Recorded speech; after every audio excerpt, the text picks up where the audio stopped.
Oh boy, it's Teros. Teros has got to be one of the most universally disliked legends in Brawlhalla. Mention Teros and you'll either hear from someone that they main Teros and love him, or they absolutely hate him.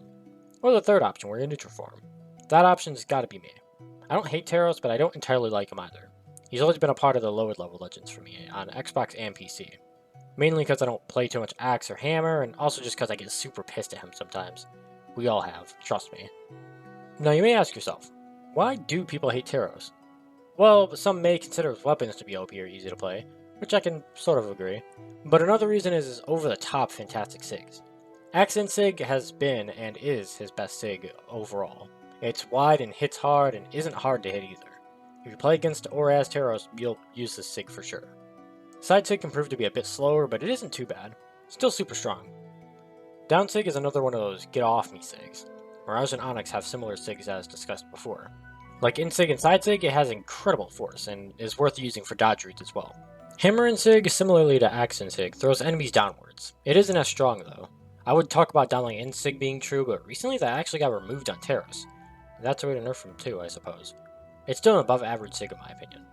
Side SIG I feel like I hit a lot for some reason, but it actually isn't too great. Compared to Axe side SIG, I'd say it's worse since it doesn't go as far and only hits once. Still decent though. Down SIG hits in two areas, so I could see you bamboozling your opponent with which way it hits first. It's also pretty big, so I'd suggest it. Overall, I'd say go with this Axe game. Both are completely viable picks, but I think Axe is slightly better. There's much better Hammer Legends to play anyways.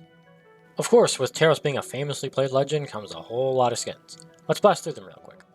God tier has Ready to Riot, or as I like to call it, McFrag's Teros, and Wreck the Hall Teros. They're both pretty badass in my opinion.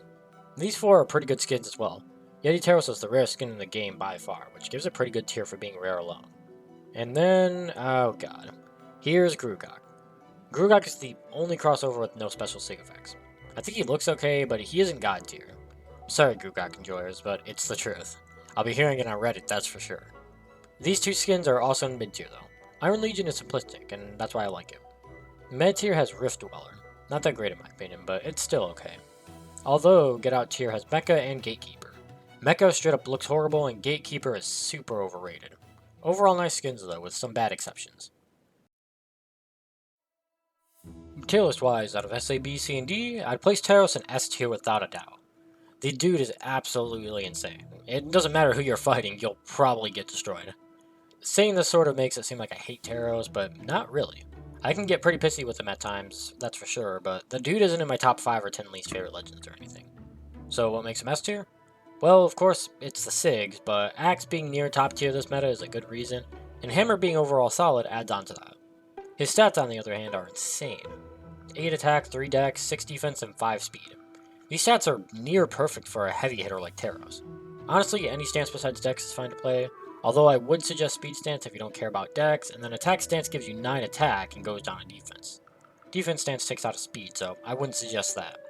And with all those reasons in hand, of course Teros' play rate's going to be through the roof. He's in the top 5 currently at 3.33%. And he's even got one of the higher win rates too. I wonder why. Either way, feel free to play the dude if you want, but I think there's much more fun picks when it comes to, well, playing the game. Of course, if you personally enjoy him, then I won't stop you, but I just love to see his play rate go down a little bit. Either way, that's it for this analysis. Next week I'll be doing another weapon analysis, so if you want me to cover a specific weapon, then I'll add them all into a list, roll the RNG machine, and come out with whichever weapon I roll. Thanks for watching, and keep up brawling.